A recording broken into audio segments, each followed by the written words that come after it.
सप्ताह का आयोजन है, यानी श्रीमद् भागवत का आयोजन किया जाए एक एक सप्ते 1000 बार। और सत्संग जो है एक घड़ी का होगा। हमारी बात आप लोग गौर से सुनिए, कितनी बड़ी बात है कि 1000 बार जो है आप श्रीमद् भागवत कथा का आयोजन सुने। और सत्संग जो है एक घड़ी का होता है। एक घड़ी कितनी बड़ी होती है? 24 मिनट की। तुलसीदास जी बताते हैं कि एक घड़ी, फिर आधी घड़ी।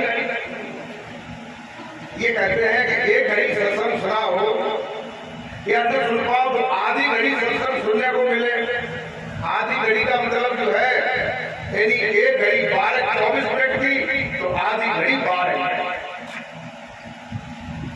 लेकिन तुलसीदास जी ने और बताया है, कहते हैं कि एक घड़ी आधी घड़ी, और आधी में पूरे आधी में से भी यानी 12 मिनट में से भी आधी घटी हुई 6 मिनट। आधी में पूरे तुलसी संगत दादी हरे कोट।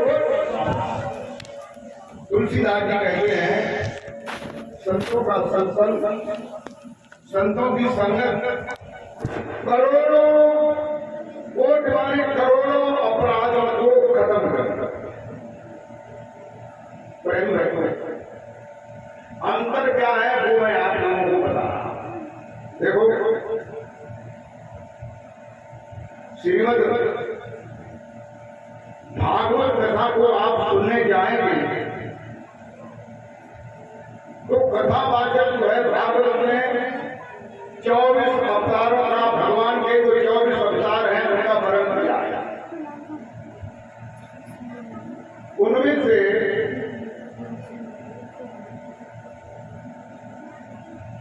एक अवतार है भगवान कृष्ण का।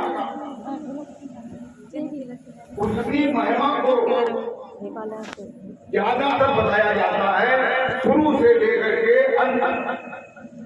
ऐसे 24 अवतारों के बारे में बताया जाता है कि फला अवतार हुआ, कहाँ हुआ, कैसा हुआ। लेकिन भगवान कृष्ण का जो है विस्तार से, कैसे भगवान कृष्ण का अवतार क्या है। भगवान कृष्ण के अवतार के बारे में ये बताते हैं कि मथुरा में एक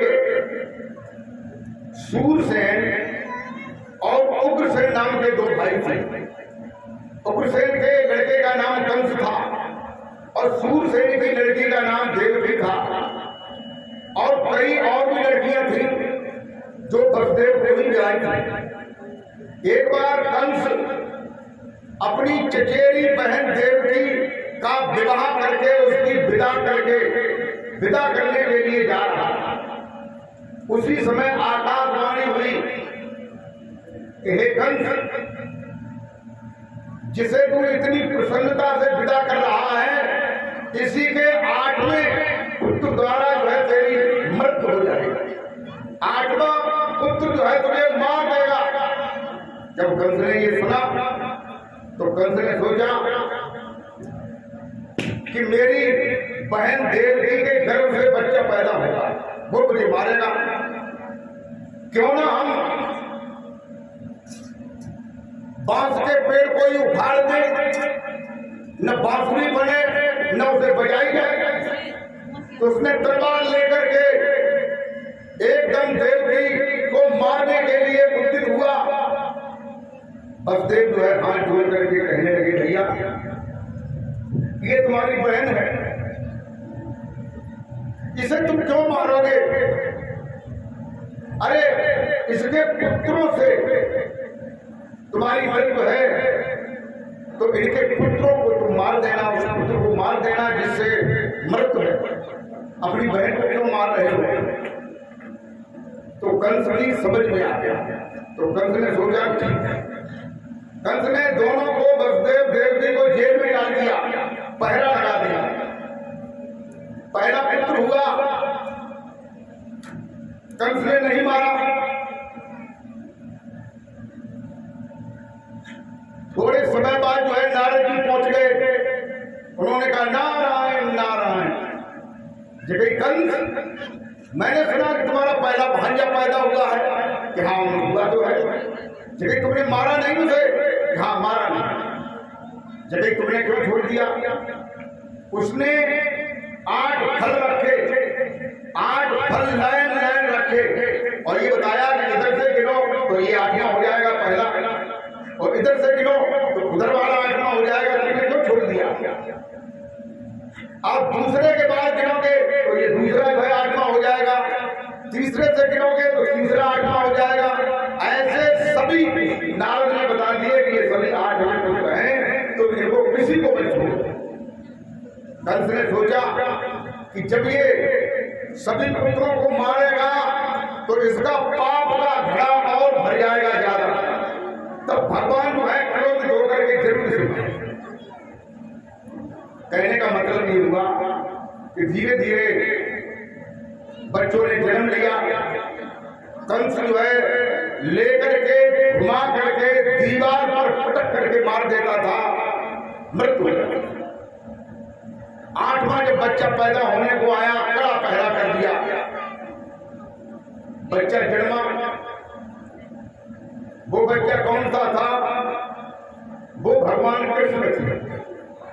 कहते हैं आदमी का जन्म होता है, उसको कहते हैं कि फलाना आदमी के घर में एक बालक का जन्म लिया। लेकिन महापुरुष जब जन्म लेता है तो उसको कहते हैं कि फलाना महापुरुष जो है इस रात्रि को, इस दिन में, इतने समय पर प्रकट भय, प्रकट कृपाला दीन दयाला भक्त के हितकारी।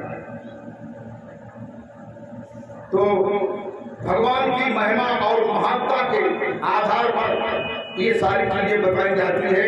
भगवान कृष्ण ने अवतार लिया, पहरेदार सो गए, जेल के फाटक खुल गए। वसुदेव जो है कृष्ण को एक छपरिया में रख करके बालक को बाहर निकल गए। जमुना मिली, जमुना का डर लगा, भय लगा। प्रेम भक्तों, जमुना का भय लगा, लेकिन उनके कान में एक आवाज आई कि तुम क्यों भयभीत होते हो? तुम अपना पैर रखो आगे। तो वसुदेव ने पैर रखा, फिर और थोड़े आगे बढ़े, जमुना एकदम फिर ऊपर को आई। वसुदेव ने सोचा कि तो डूब ही जाएंगे, लेकिन जमुना ये चाह रही थी कि भगवान कृष्ण के पैर जो है उनको मैं स्पर्श कर लूं। तो और बड़ी भगवान कृष्ण ने सोचा कि हमारे पिताजी भयभीत हो रहे हैं, तो उन्होंने अपने चरण को नीचे और कर दिया। जमुना चरण स्पर्श करके नीचे हो गई, उन्होंने रास्ता दे दिया। वो उधर गोकुल पहुंच करके नंद बाबा के यहाँ देवकी के पलंग पर बच्चे को लिटा दिया, और उसी रात कुछ टाइम पहले एक पुत्री उनके जन्म लिया था, उसको लेकर के चले आए। जब अंदर में घुस गए, दरवाजे बंद हो गए, पहरेदार जग गए, बच्चा चिल्लाने लगा। कंचुली ने कंस को जाकर के खबर दी कि जेल में बच्चा पैदा हो गया है। कंस जो है भयभीत था, क्यों? उसे ये डर था कि 8वां पुत्र जो है वो मुझे मार देगा। तलवार को वहीं से खींच करके भागता हुआ आया। कहां है वो? देवकी ने कहा भैया बच्चा ये है, लेकिन बच्चे से तुम्हारी मृत्यु थी, ये तो पुत्री है भैया, इसको छोड़ दो। नहीं छोड़ूंगा। उसको लेकर के जो ही जमीन पर पटकने के लिए ऊपर उसने उठाया, हाथ से छूट गई। और पुत्री ने कहा कि कंस, जिससे तू डर रहा है वो मैं नहीं हूं, तेरा मारने वाला ब्रज में आ चुका है। कंस और भयभीत हुआ। प्रेमी भक्तों, आगे चल करके कंस ने पूतना को भेजा कि इस कल के दिन जो बच्चा मेरे पूरे ब्रज में कहीं भी किसी का भी बच्चा हो उसको मार दो। पूतना नंद बाबा के घर में गई, बच्चे को पलक से लेकर के बाहर निकाल करके अपने स्तनों में जहर लगा दिया मारने के लिए, लेकिन कृष्ण ने ही उसे मार दिया। प्रेमी भक्तों, ये मैं क्या बता रहा हूं? भगवान की कथा बता रहा हूं जो भागवत में सुनने को मिलती।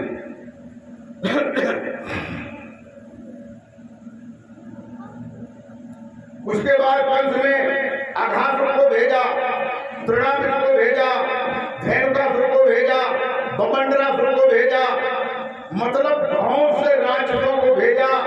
कृष्ण ने सबको धराशायी करी। अंत में कंस ने अपने दरबार में रंगशाला का प्रोग्राम रखा, दंगल का प्रोग्राम रखा, उसमें कृष्ण और बलराम को बुलाया।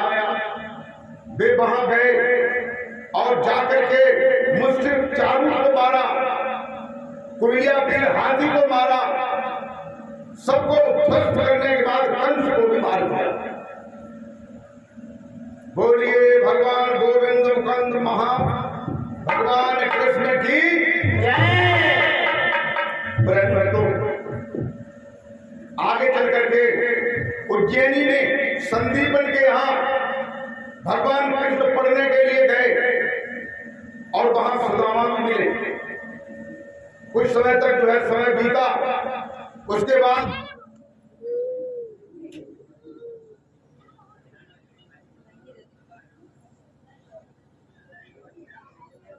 फुल किस्ते में तो ना कर रहा हूँ का बात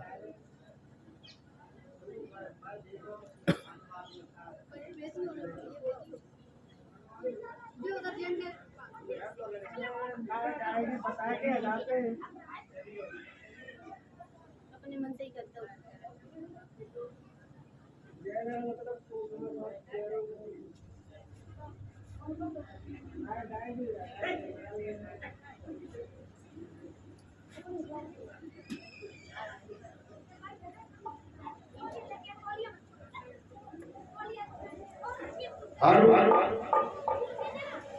प्रेमी भक्तों,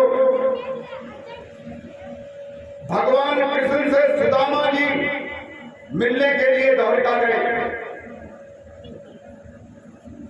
भगवान कृष्ण ने 8 विवाह किए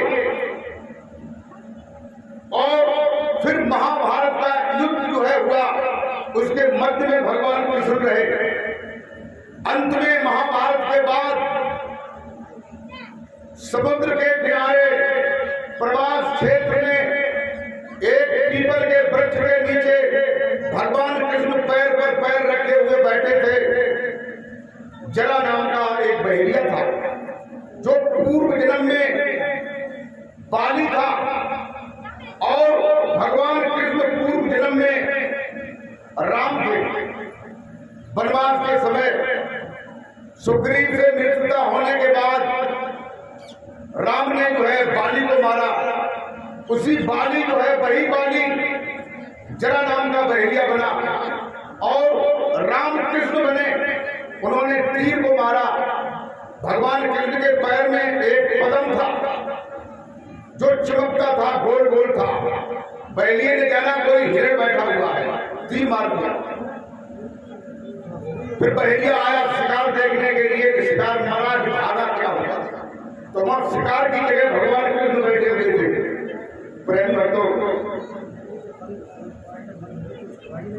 भगवान कृष्ण ने कहा कि तू अभी भाग जा, नहीं तुझे लोग मार देंगे। एकदम भाग और तुझे मैं अपने लोक में ही ले जाऊंगा।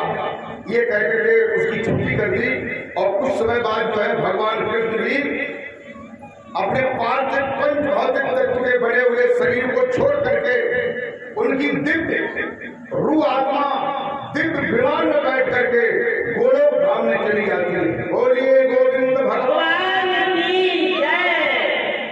ये भगवान की कथा है। ये क्या है? भगवान की कथा।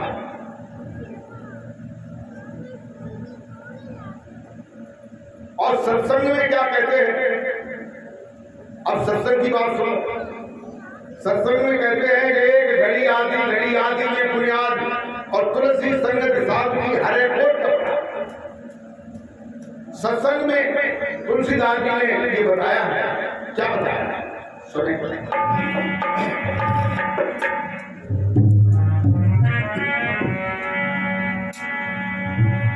कि उगर है विमला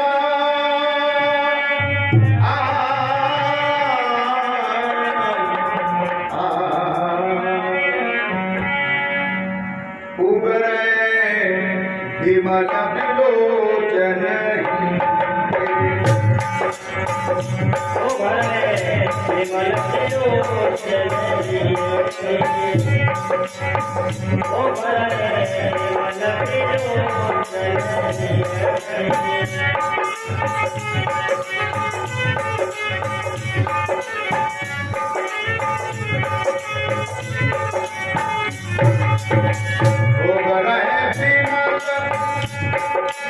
विलोचन ही के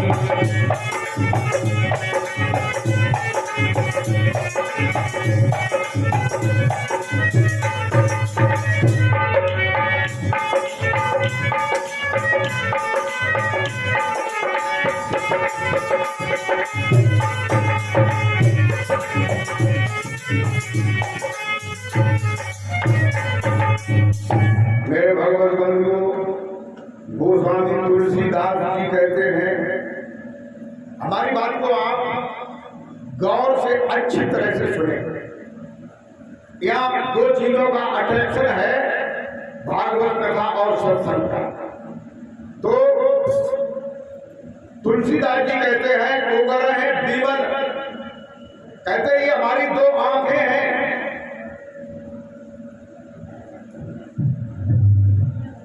ये हमारी जो दो आंखें हैं,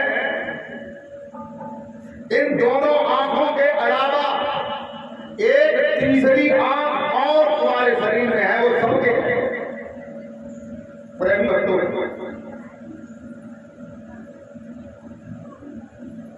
तीसरी आंख जो है सबके पास है, लेकिन वो आंख बंद। कैसी है? बंद है। तो तुलसीदास जी कहते हैं कि जब सदगुरु मिल जाता है तो मैंने कहा क्या ज्ञान बदल तुम्हें सत्संग सुने, क्यों? सबका चित्त जो है इसी बात। अब इन लोगों ने मुझे कथा जो हम सुनाए रहे कि निकल गए बात ये लोग समझी नहीं पड़े क्या फायदा? जब पीछे मिलाए क्यों आए खाने पहले से लगाए नहीं।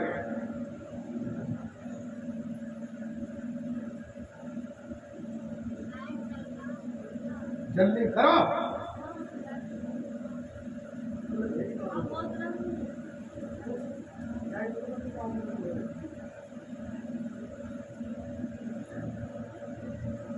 हमारे मोबाइल फायदा है। अरे कैमरा लगो हो, कचू लगो हो, जो कारण जो है आदमी दृष्टि आदमी विचार दूसरी जगह। प्रेमी भक्तों, चलो कोई बात नहीं, हमें तो बात कह गई है, जो हम अपनी बात कह रहे हैं, लेकिन तुम लोग इधर देखो, वो पंखा जब गिर जाएगा तो चल जाएगा। सदगुरु जो है वो तीसरी आंख को खोल देता है। जब तीसरी आंख को खोल देता है तब क्या होता है? तुलसीदास जी तो कहते हैं कि उघरे माने खुल जाए, विमल माने जिसमें मैल नहीं आता है, विलोचन माने ऐसी विशेष तीसरी आंख दिव्य दृष्टि। जैसे ये आंख है, इसमें कीचड़ भी आता है, आता है कि नहीं आता, लेकिन वह आंख जो है उसमें फिक्र नहीं आता, क्योंकि वो दिव्य दृष्टि है, दिव्य आंख है।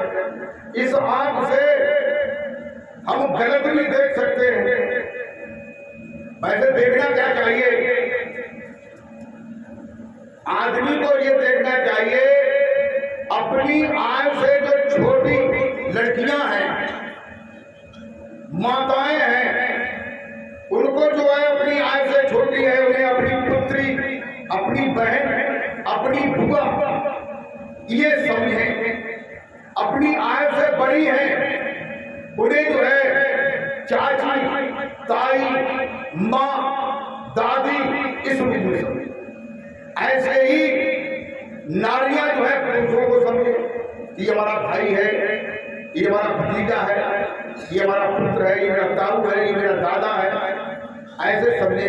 अगर ऐसे समझोगे तो आपकी दृष्टि में कोई भी दोष पैदा नहीं होगा, नहीं, ये समझोगे। और जाके अलावा जो ही समझो, कहते चिंता तो हरे नाम और न चितवे दास, और जो ही चितवे नाम में तई काल की वही काल की भाव।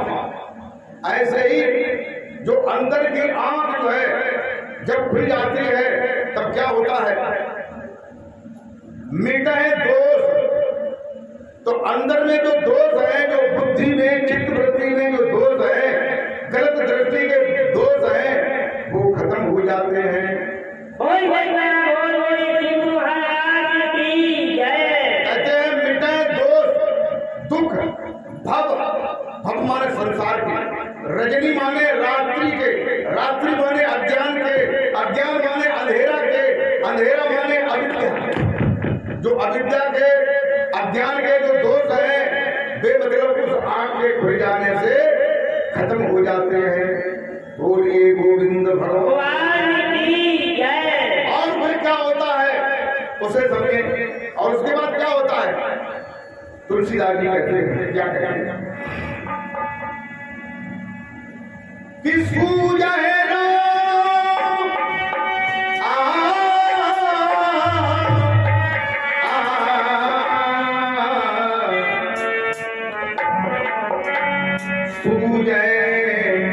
रामचरित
गोस्वामी तुलसीदास जी कहते हैं जब सदगुरु की कृपा होती है तब वो तीसरी आंख को खोल देते हैं। जब तीसरी आंख खुल जाती है तो जो भव के दुख है, जो संसार का अज्ञान है, अविद्या है, वो खत्म हो जाती है। और सूझे राम, फिर राम जो है सूझे माने दिखाई देने लगते हैं। बोलिए सदगुरुदेव भगवान की जय। राम दिखाई देने लगते हैं, प्रेम भक्तों, कृष्ण दिखाई देने लगते हैं। राम का केवल उदाहरण दिया है। कृष्ण भी दिखाई देंगे, राम भी दिखाई देंगे, हनुमान भी दिखाई देंगे, माता दुर्गा भी दिखाई देगी। यानी तुलसीदास जी ने ये बताया है, क्या बताया है कि जाते रही भावना जैसी, भावना जैसी, भावना जैसी।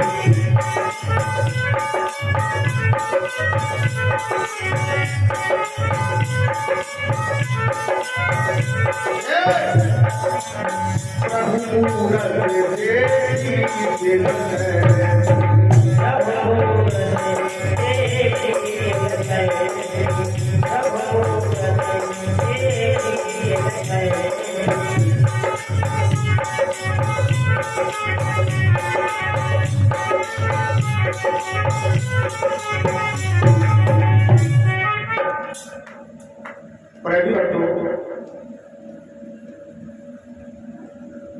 इस चौपाई में ये बताया है कि जाके रही भावना जैसी, जिसके जैसी भी भावना है। देखो किन्हीं लोगों के अंदर ये भावना है कि वो राम को मानते हैं। ये भावना कई तरह से हो सकती है। ऐसे भी हो सकती है कि जो लोग ये समझते हैं कि राम हमारी जात के हैं, ये भी बात है, तो वो उनके राम की भावना है, या किसी के जात की बात नहीं है, वैसे ही उसके हृदय में राम से प्रेम है, ये भी बात है। किसी के हृदय में ये हो सकती है कि कृष्ण हमारी जात के हैं, तुमसे के हैं, तो वो कृष्ण को देखना चाहते हैं, कृष्ण से प्रेम है। किसी को हनुमान से प्रेम है, किसी को दुर्गा माता से प्रेम है। तो जिसके जैसी भावना होती है, भगवान को वही रूप धारण करना है। भगवान को यद्यप वो परमात्मा जो परमेश्वर है वो एक ही है। देखो एक बात, महाभारत के समय पांडव जो है द्रौपदी का चीर हार गए, द्रौपदी को हार गए। दुर्योधन ने सभा के बीच में दुशासन को आदेश दिया कि ये द्रौपदी जब इसके हम यहाँ निमंत्रण खाने गए थे तो हमने समझा ये बगीचा है, गार्डन है। एक साइड में गार्डन था, एक साइड में तालाब था, लेकिन दृष्टि विपरीत थी। जिधर बगीचा था उधर तालाब था, और जिधर तालाब दिखाई दे रहा था उधर बगीचा। दुर्योधन जो है बगीचे के लिए उद्यत हुआ और अपने पैर को जो ही रखा उधर तालाब था, वो उसमें गिर गया। उसने देखा कि मुझे कोई देख तो नहीं रहा है, द्रौपदी ऊपर देख रही थी। उसने ठट्टा मार के हंसा और ये कहा डूब करने के अंधेरे के आग वाले हुए। तो जवाब जो है कितनी लगी हुई, इसी बात के कारण जो है महाभारत हुआ, इसी बात। दुर्योधन ने दुशासन से कहा कि इसकी धोती को खींचो, इसे नंगा कर दो सभा में, और इसे मैं अपनी चाक पर बैठाऊंगा, तब इसकी हंसी देखूंगा ये इसने कैसे ऐसा कहा। दुशासन चीर खींचने लगा, द्रौपदी जो है भगवान का स्मरण करने लगी, धोती पड़ने लगी। द्रौपदी ने सोचा कि किसी रिश्ते में कृष्ण जो है उनके भाई मिलते थे, तो द्रौपदी ने सोचा कि मेरा भैया तो द्वारिका में होगा, इतनी जल्दी कैसे आ पाएगा। फिर भी अब मेरा यहाँ कोई नहीं है, भैया द्वारिकावासी भैया मेरी लाज बचाओ। ये तो भगवान कृष्ण कहीं मौजूद थे। जब उन्होंने द्वारिकावासी कहा तो भगवान कृष्ण द्वारिका गए, फिर द्वारिका जाकर के फिर लौट के आए, तब उन्होंने चीर को पकड़ लिया। दुशासन ये क्या किया। उसके बाद ये सब काम खत्म हो गए, युद्ध खत्म हो गया। उसके बाद एक दिन कृष्ण जो है उनके घर आए तो द्रौपदी ने पूछा कि भैया कृष्ण ये बता कि उस दिन मुझ पर संकट पड़ा था, तुझे मैंने पुकारा फिर तूने इतनी देर क्यों लगा दी? तो उसने कहा, भगवान कृष्ण ने कहा कि बहना, मैं तो वहीं पर खड़ा हुआ था, मैं तेरा इंतजार देख रहा था कि तू मुझे पुकारे और हम बीच में एकदम आ जाए, लेकिन तूने मुझे द्वारका वाला कहा तो मुझे द्वारका जाना पड़ा, फिर वहां से आना पड़ा, इसलिए देर हुई। तो प्रेमी भक्तों, वही भगवान जिस रूप में जो भटता है उसी रूप में उनको दर्शन देना है। प्रेम भक्तों, किन्हीं को भगवान का दर्शन नहीं होता है। जो निरूप लोग होते हैं, कहते हैं दो प्रकार के भक्त होते हैं। भक्त कै प्रकार के होते हैं? दो प्रकार। एक भक्त होता है और एक ज्ञानी भक्त होता है। जो भक्त होता है उसे भगवान का सतगुरु की शरण में बैठ करके तुरंत दर्शन होने लगता है।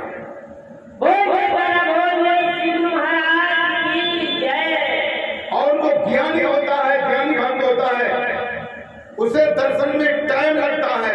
हो सकता है उस दिन दर्शन हो सकता है 1 साल तक दर्शन हो सकता है 2 साल तक दर्शन हो, लेकिन दर्शन होगा जरूर अगर लौक और लगन होगी। और दर्शन हो क्यों नहीं रहा है कि वो भगवान को दिव्य दृष्टि में देखने में अपने ज्ञान को दौड़ा रहा है। क्या कर रहा है? ज्ञान को दौड़ा रहा है कि भगवान जो है एक ही जगह में हमारे शरीर में कैसे दिखाई दे रहे हैं। भगवान तो खुले बड़े हुए, हमारे ही बच्चे बड़े हुए। एक बार हमारा शिविर लगा था, ऐसे ही 2 भक्त थे, उसमें बैठे थे, तो लोगों को दर्शन हो रहा था। किन्हीं लोगों को सत्यलोक का भी सफर हो रहा था। हमारे यहाँ गुरु महाराज जी की कृपा से हम साधक को दिव्य विमान में बिठा करके पहले ब्रह्मा के लोक में ले जा करके ब्रह्मा का दर्शन कराते हैं, उन्हें मिलाते हैं, उनके चरण स्पर्श कराते हैं। उसके बाद जो है भगवान विष्णु के गोलोक धाम में ले जाते हैं, उनसे मिलाते हैं। फिर भगवान शंकर के शिवलोक में ले जाते हैं, उनका दर्शन कराते हैं। उसके बाद उससे ऊपर जो सत्यलोक है, जहां से ये जीव आया है, वहां ले जाकर के सत्य पुरुष का दर्शन कराते हैं। देखो, लोगों को दर्शन क्यों नहीं होता है? लोगों को दर्शन क्यों नहीं होता है?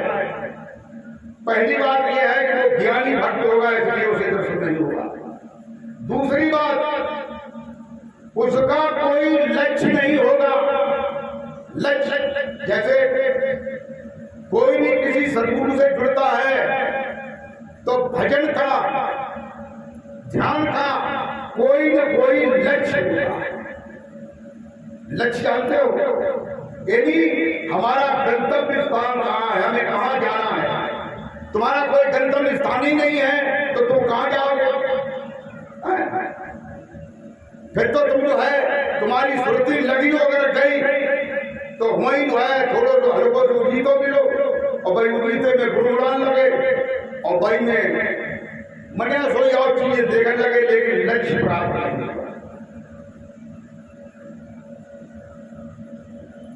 गुरु जी की गद्दी राय अपने चरण जो है बिल्कुल इसी करके सके ऐसा है। प्रेम भक्तों, जो गुरु जी ये दर्शन कराते हैं, जिनकी महिमा को बता रहे हैं, तो उधर तुम अपने चरणों को किए हुए हो, बताओ क्या होगा? नुकसान हो है क्या? प्रेम भक्तों, तो दर्शन जो है नहीं होता है। किन्हीं को लोगों को पूजी तो ही मिलती है,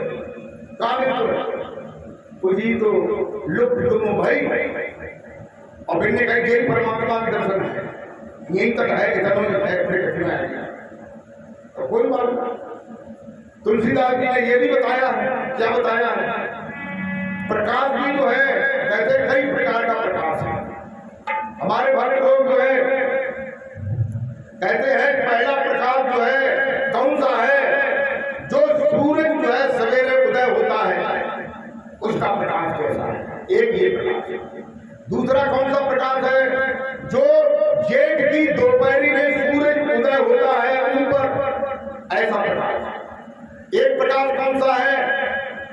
हजारों सूरज जेठ की दोपहरी में एकदम उदय हो जाए, ऐसा प्रकाश, जिसका गीता में भी बयान दिया गया है। प्रेम भक्तों, जिसके लिए नानक जी ने भी कहा है, क्या कहा है? सुने।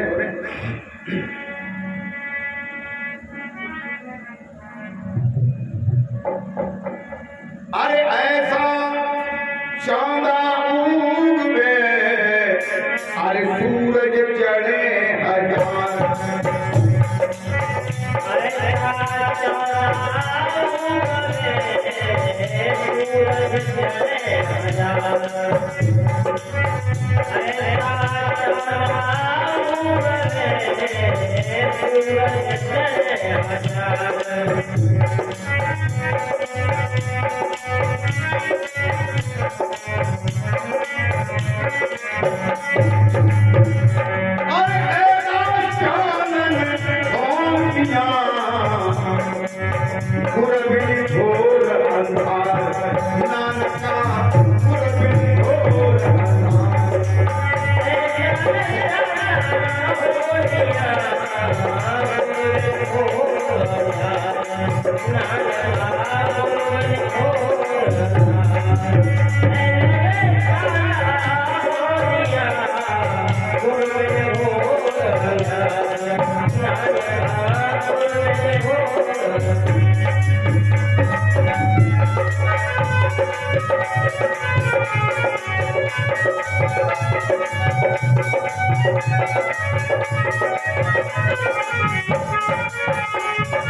कहते हैं एक ऐसा प्रकाश है, नानक जी कहते हैं ऐसा चांदा उगे, ऐसा चंद्रमा उदय होगा, सूरज चढ़े हजार, हजारों सूरज उदय हो जाए एक साथ, उसका जैसा प्रकाश। लेकिन बिना सदगुरु के घोर अंधार है, अंधकार है। प्रेम भक्तों, फिर एक ऐसा प्रकाश है जो पूर्णमासी को चंद्रमा का प्रकाश होता है। क्वार के महीने में पूर्णमासी हो चंद्रमा का प्रकाश। और अगला प्रकाश ऐसा है कि क्वार का महीना हो, पूर्णमासी का दिन हो और 1000 चंद्रमा उदय हो जाए, ऐसा सफेद ठंडा प्रकाश। ऐसे प्रकाश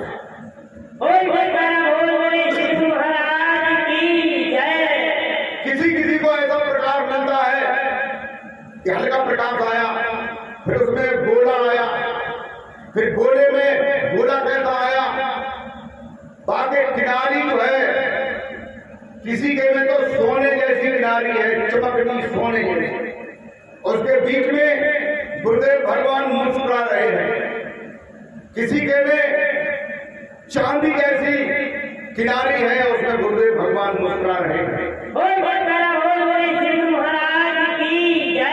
जब गुरुदेव भगवान का दर्शन हो जाता है तो साधक को यह समझना चाहिए कि अब हमें जितने भी दर्शन होने चाहिए वे सभी दर्शन हो जाए, कोई दर्शन नहीं बचेगा। लेकिन जो ज्ञानी भक्त होता है, एक बार हम समय लगा रहे थे, बीच में बात चल रही थी, किसी मास्टर ने साधक को पूछा कि तुम्हें क्या दिखाई दे रहा है? उसने कहा कि मैं भगवान कृष्ण को देख रहे हैं और उनके साथ राधा को देख रहे हैं और उनके साथ गाय, बछड़ा, गोपी, ग्वाल, मोर, इनको भी मैं देख रहा हूं। तो वो जो लोग जो थे ज्ञानी थे, बिन्ने अपनी क्रिया को हटा करके ऐसे देखने लगे। ये कृष्ण भगवान है, ये है। अब वो क्यों वो अपना ज्ञान दौड़ा रहे हैं, यही तो ज्ञान की बात है।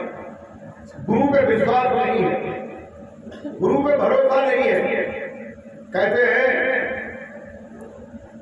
कि अगर गुरु पे विश्वास है, कहते हैं कि अगर गुरु मेहरबान तो चेला पहलवान। तो चेला पहलवान है, और गुरु पहलवान नहीं है तो चेला पहलवान कैसे हो? प्रेम बैठो, गुरु में अगर विश्वास है, और विश्वास कब होता है जब कुछ न कुछ उसे जलवा मिलता है, तभी तो विश्वास होता है। बिन विश्वास होए नहीं प्रीति, और बिना प्रीति नहीं भगत बिराई, और जिन खगे से जल पे कहते हैं, क्या कहते हैं कि जाके मन विश्वास है, अरे सदा गुरु तेरी संग।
भक्ति में तीन चीजों की आवश्यकता होती है। सबसे पहली बात तो यह है कि पूरा सद्गुरु मिले। सद्गुरु कैसा मिले? पूरा, अधूरो न मिले। कैसो अधूरो कि वो खुद है चेला न बन पाओ हो, और वो गुरु बन जाओ हो, और वो अपने चेला को सत्यलोक पहुंचाओ चाहे तो पहुंच सकता है। अच्छा पहुंचे? अच्छा पहुंचेगा? अरे नहीं। देखिए कहते हैं साधक का सद्गुरु में श्रद्धा, भाव और विश्वास, इन तीन चीजों की आवश्यकता होती है। कहते हैं कि पूरा सद्गुरु मिलता है। कवि साहब कहते हैं कि पूरा साहेब से ये जो सब विधि पूरा हो,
कहते हैं कि पूरा साहिब से ये जो सब विधि पूरा हो, सभी तरह से पूरा हो, जो अपने लक्ष्य को भेजने में पूरा हो, जो सतलोक में सतपुरुष के पास नित्य प्रति आता और जाता हो।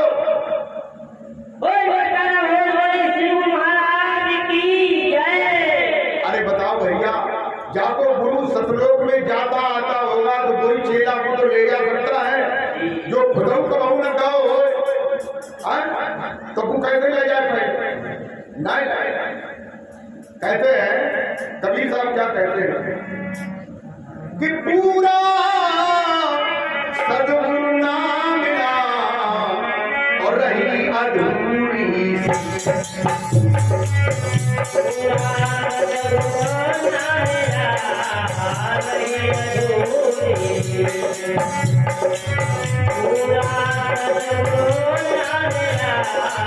और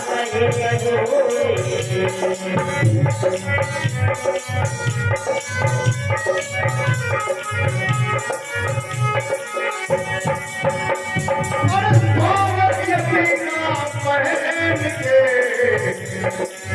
दर्द मांगे कविया दर्द मांगे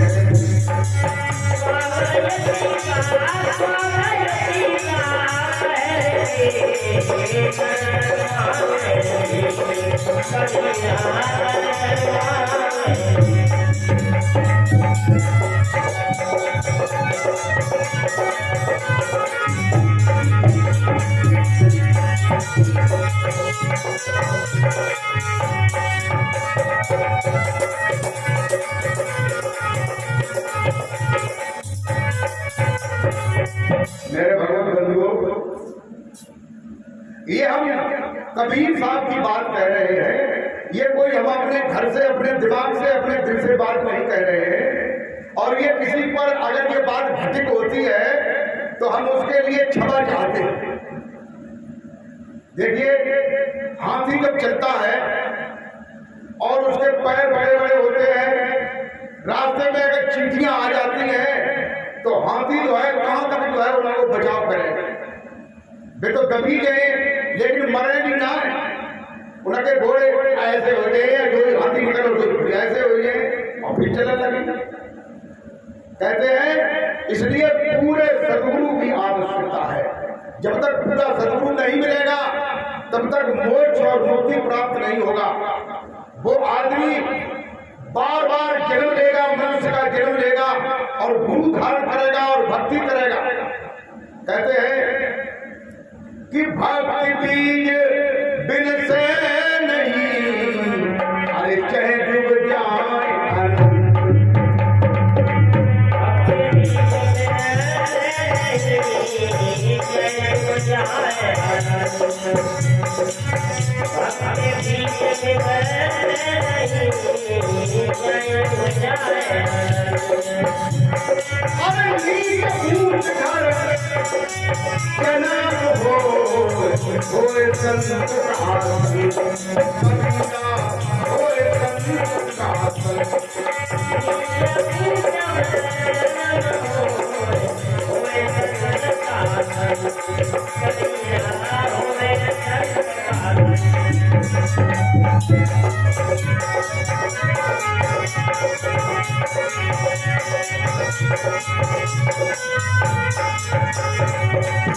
मेरे भगवान प्रेमियों, कहते हैं कि जिसके अंदर में भक्ति का बीज पड़ जाता है और जब तक उसे पूरा सदगुरु नहीं मिलता है तब तक बार बार उसका जन्म होता है और बार बार उसे भक्ति मिलती है। जब तक पूरी चढ़ाई पर चढ़ाने वाला सदगुरु नहीं मिलता है तब तक उसकी मुक्ति नहीं मिलती।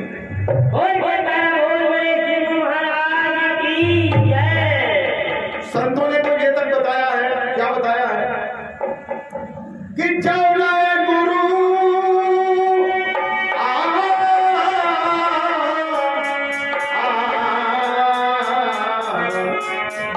अरे चौलाए गुरु मिले नहीं साजा,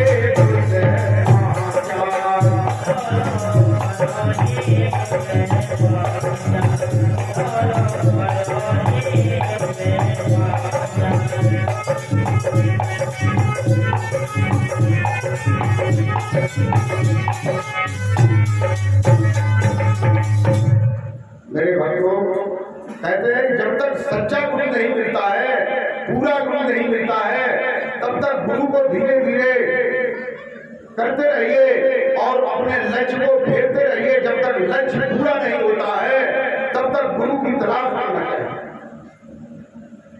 प्रेम रखो। अब मैं आप लोगों को एक बात बता रहा हूं। आप लोगों ने देखा होगा हमारे बैनरों पर, और हम बोलते हैं तो हम भी कहते हैं कि ये हमारा दयाल मत का पंचदिवसीय सत्संग समागम है। तो मैं आप लोगों को ये बताना चाहूंगा कि ये दयाल मत क्या है, क्या होता है। आप लोग रोजाना सुनते हैं, इस पर भी विचार दिमाग में आता होगा कि ये दयाल मत क्या होता है। प्रेमी भक्तों, संसार में बहुत से मजहब है, बहुत से सिद्धांत हैं, बहुत से पंथ हैं, बहुत से धर्म हैं, लेकिन मत संसार में केवल 3 ही मत हैं। 3 मत कौन कौन से? पहला मत है जिसको काल मत कहते हैं। क्या कहते हैं? काल मत। दूसरा जो है मत है वो कौन सा है? संत मत। दूसरा संत मत है। और तीसरा जो है कौन सा मत है? वो दयाल मत है। प्रेमी भक्तों, तो इन तीनों के बारे में मैं आप लोगों को बताना चाह रहा हूं। काल मत किसे कहते हैं? काल मत का अभिप्राय यह है कि जो काल मत है उस पर जो है काल का कब्जा है।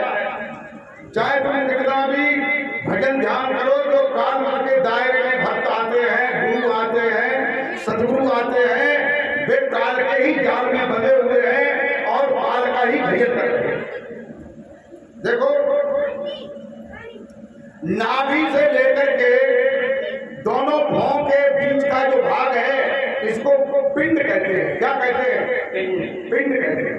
इसका जो ज्ञान है वो काल मत कहलाता है। जैसे दोनों भौं के नीचे इसमें प्रकाश को देखना आता है, अजपा जाप आता है, और जाप आता है जो मुख से हम जपते हैं। ये चीजें आती है जब, अजपा और प्रकाश देखना। तो ये किसमें आता है? काल मत में आता है। जैसे हम मुख से जपते हैं ओम निरंजन निरंकार सोहम सदनाम आदनाम पातालीनाम सिद्धनाम अदलीनाम अल्लाहनाम पाकनाम खुदानाम हिरियम नाम श्रीयम नाम क्रियम नाम। तो जितने भी नाम हैं, जितने भी मंत्र हैं, जितने भी शब्द हैं, ये आते हैं जो मुख से जिह्वा से जपने में आते हैं। ये सब काल के शब्द हैं। और इसके अलावा में जो जपा नहीं जाता है, जो अजपा है, जो श्वासों में हो रहा है, जो शरीर के कमरों में हो रहा है, वो भी काल में आता है। और दोनों भौं के बीच और चोटी के बीच में जो मुकाम है, इन मुकामों का ज्ञान है। जो मुकम्मिल शब्द है, जो मुकामों पे प्रकाश हो रहे हैं, ये जो है इसका जो ज्ञान है वो संत मत का ज्ञान। ये संत मत का ज्ञान का अभ्यास करने वाला धीरे धीरे उसकी सुरती और नृत्य कूद होने लगती है। और जो काल मत का भजन ध्यान करता है उसकी भी सुरती धीरे धीरे अभ्यास करता है तो कूद होने लगती है, वो संत मत की ओर जाने लगती है। और ज्ञान मत का जो अभ्यासी है उसकी सुरती और नृत्य जो है ध्यान मत की ओर जाने लगती है। महाराज की जय। लेकिन जाने कब लगेगी? जब वो अभ्यास करे। और अभ्यास करने के बाद जो है उसमें जो अनुभव होगा, उसका रास्ता उसका सदगुरु अगर बताएगा तो आगे रास्ता तय होगा, और आगे बताएगा नहीं तो आगे का रास्ता तय नहीं है। प्रेम भक्तों, कहते हैं तुलसीदास जी ने बताया क्या बताया। एक बार शंकर जी ने अपने ध्यान में कुछ देखा और उन्होंने समझ नहीं पाया कि ये कहाँ की जगह है, ये कहाँ की चढ़ाई है, इसके बाद हमें कहाँ चढ़ना है। गोस्वामी तुलसीदास जी कहते हैं, क्या कहते हैं कि एक बार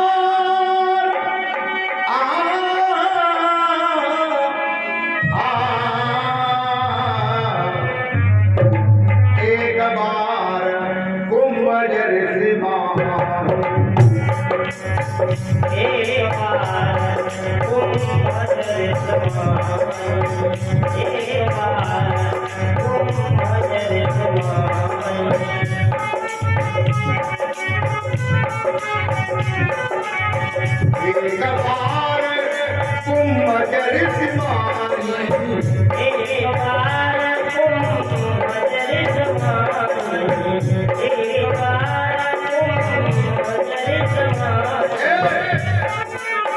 गए शंभु कछु संशय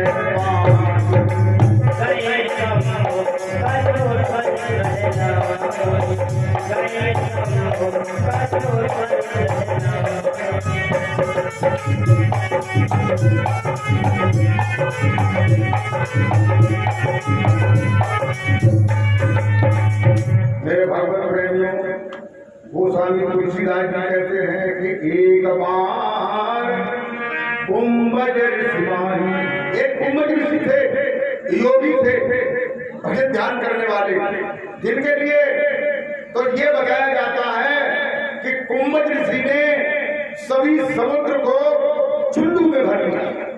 तो बताइए कितने बड़े योगी होंगे जिन्होंने समुद्र को चुल्लू में भर लिया। तो भगवान शंकर ने अपनी दिव्य दृष्टि में कुछ अनुभव देखा और वो उनकी समझ में नहीं आया कि ये कहाँ है, कहाँ की बात है, अब हमें इससे आगे कहाँ जाना है। तो वो कुंभज ऋषि के पास गए शंभु की संशय पानी, संशय हुआ, तब कुंभज ऋषि ने उनकी संशय का निवारण किया। प्रेम भक्तों, अब मैं आपको बताऊंगा दयाल मत के बारे में। अभी हमने काल मत और संत मत के बारे में बताया। दोनों भाव और चोटी के बीच का जो ज्ञान है, चाहे शब्द का, चाहे प्रकाश का ज्ञान हो, चाहे स्मृति का, निवृत्ति का ज्ञान हो, ये संत मत का ज्ञान। इसके ज्ञान से भी मोक्ष मुक्ति नहीं होती है, लेकिन ये ज्ञान जो है मोक्ष मुक्ति के बिल्कुल दरवाजे का है। यहाँ से साधक की श्रुति निवृत्ति अगर कूद हो जाती है तो वो ऊपर के किनारे में पहुंच जाता है। कहाँ पहुंच जाता है?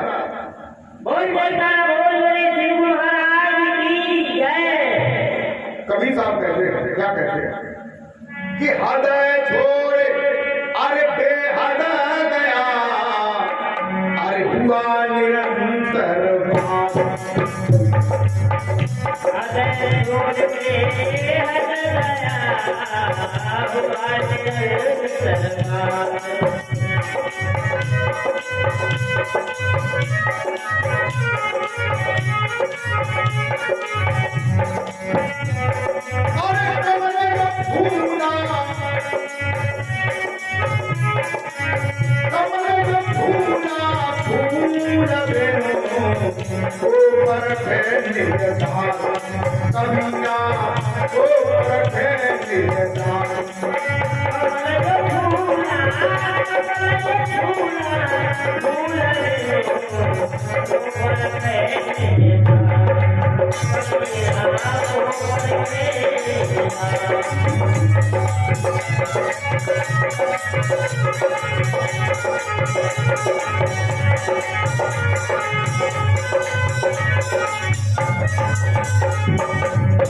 मेरे भगवत बंधुओं, काल मत को लान करके, संत मत को लान करके दयाल मत की ओर जो है कबीर साहब बताते हैं, इशारा करते हैं, कहते हैं कि हृदय छोड़ बेहद गया।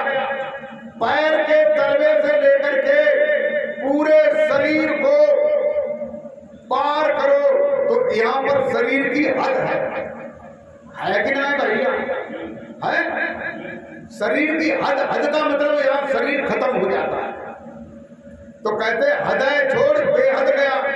हद को छोड़ करके उसके ऊपर 4 योजन का बेहद है और 4 योजन के बाद शून्य द्वीप है। वहां से जो है फिर सहज लोक, सत्य लोक का रास्ता, सतलोक का शब्द जो है प्राप्त होता है। श्री गुरु महाराज की जय। कहते हैं कि हृदय छोड़ बेहद गया, हुआ निरंतर बास। निरंतर का मतलब जो यहाँ का जो शब्द है, शून्य दीप का शब्द है, वो कैसा है? निरंतर हो रहा है, उसमें कोई अंतर नहीं आता है।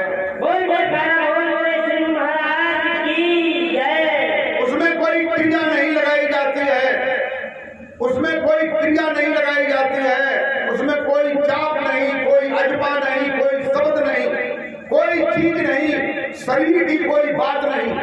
शरीर को नामने के बाद शरीर का कनेक्शन सत्यलोक से, शरीर के अंदर जो चैतन्य आत्मा है, जो जीव है, जो अविनाशी है, जो चेतन है, ये सतलोक से आया है। सतलोक में जो सत्य पुरुष है, उनका संबंध जीव से जुड़ा हुआ है। वो जुड़ने वाला जो तार है, जो मकर तार है, जो सहज शब्द है, जो निरंतर हो रहा है, उसी के लिए इशारा कर रहे हैं। और एक इशारा क्या है? हुआ निरंतर बात, यानी जो निरंतर शब्द है उसमें श्रुति का बात हो जाता है, श्रुति उसमें जुड़ जाती है। और वो ऐसा है, कमल जो फूला फूल बिन। देखो, जो लोग ज्ञानी हैं वो हमारी बात को समझेंगे। नीचे गुदा द्वार पर मूलाधार नाम का कमल है। हमारी बात समझ में आ रही ही नहीं? गुदा द्वार पर मूलाधार नाम का कमल है। फिर उसके ऊपर स्वादिष्टान कमल है, फिर उसके ऊपर मणिपुर कमल है, फिर उसके ऊपर अनाथ कमल है, फिर उसके ऊपर विशुद्ध कमल है, फिर उसके ऊपर व्योम कमल है, फिर उसके ऊपर भ्रकुट कमल है, फिर उसके ऊपर सैदल कमल है, फिर उसके ऊपर त्रिकुट कमल है, फिर उसके ऊपर दशम द्वार है, जिसको शून्य कमल कहते हैं।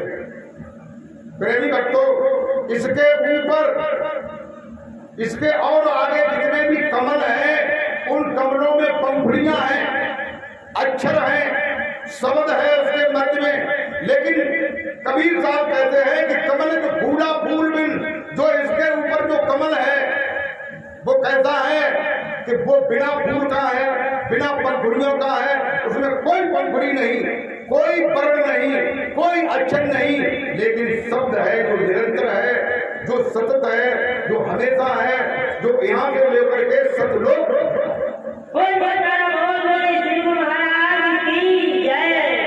दयाल मत उसे कहते हैं।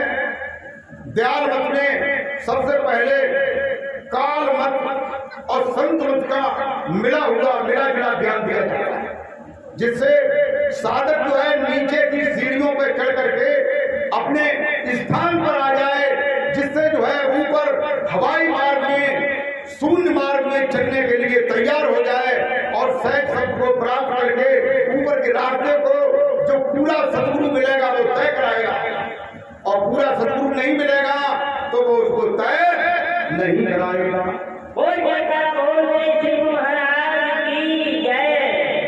प्रेम भक्तों, इसलिए कहते हैं हमारे वैज्ञानिक लोगों ने, शिक्षक लोगों ने ये बताया है कि किसी चीज का क्रमबद्ध ज्ञान ही विज्ञान कहलाता है। किसी चीज का क्रमबद्ध ज्ञान, यानी पहले कालमत का ज्ञान, फिर संतमत का ज्ञान, फिर ध्यानमत का ज्ञान, ऐसे इस मत तक पहुंचने के बाद साधक जो है अपने घर तक, सत्य लोक तक, उसके आगे अलग लोक, अदम लोक, अनामी धाम तक, उसके आगे दयाल धाम तक, उसके ऊपर ध्रुव आखिरी यात्रा करता है। कबीर साहब कहते हैं, क्या कहते हैं कि हम पूरब के पुराबिया, अरे बात न जाने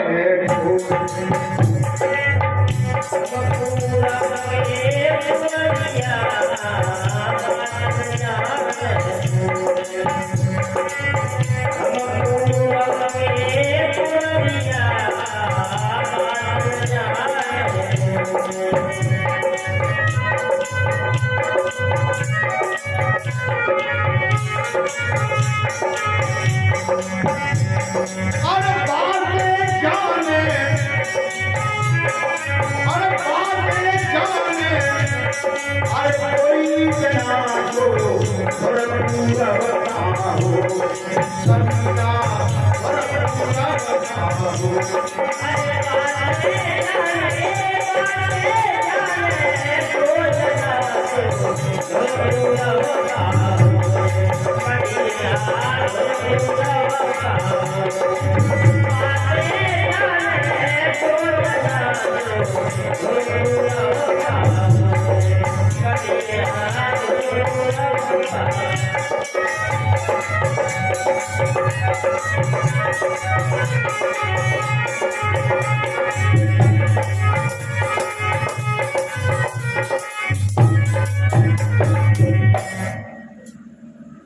मेरे भगवत प्रेमियों कहते हैं कि हम पूर्व के पुरबिया बात न माने कोई और बात माने सोई जना जो पूर्व कहा हो।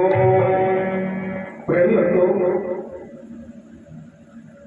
कभी साम कहते हैं कि हमारी जो रहनी है वो कहां की है? पूरब की है। और हम पूरब की बात को कहते हैं तो मेरी बात को मानने के लिए कोई तैयार नहीं है। क्यों नहीं तैयार होता है? कि वो उस बात को जानता ही नहीं है, तो वो कैसे मानने को तैयार हो सकता है? प्रेमी भक्तों, इसलिए कहते हैं कि बातें माने सोचना जो पूरब का होगा, जो पूरब का होता है, जो पूरब को देखता है, जो सतलोक को जानता है, जो सतलोक में कभी गया है, वही तो मान सकता है। और जो गया नहीं है तो वो नहीं मानेगा, तो उसको जाना पड़ेगा। तो उसको ध्यान की टिकट लेकर के आप जा सकते हैं, ध्यान की टिकट लेकर के पहुंच सकते हैं, और अन्यथा कोई भी रास्ता नहीं है। बोल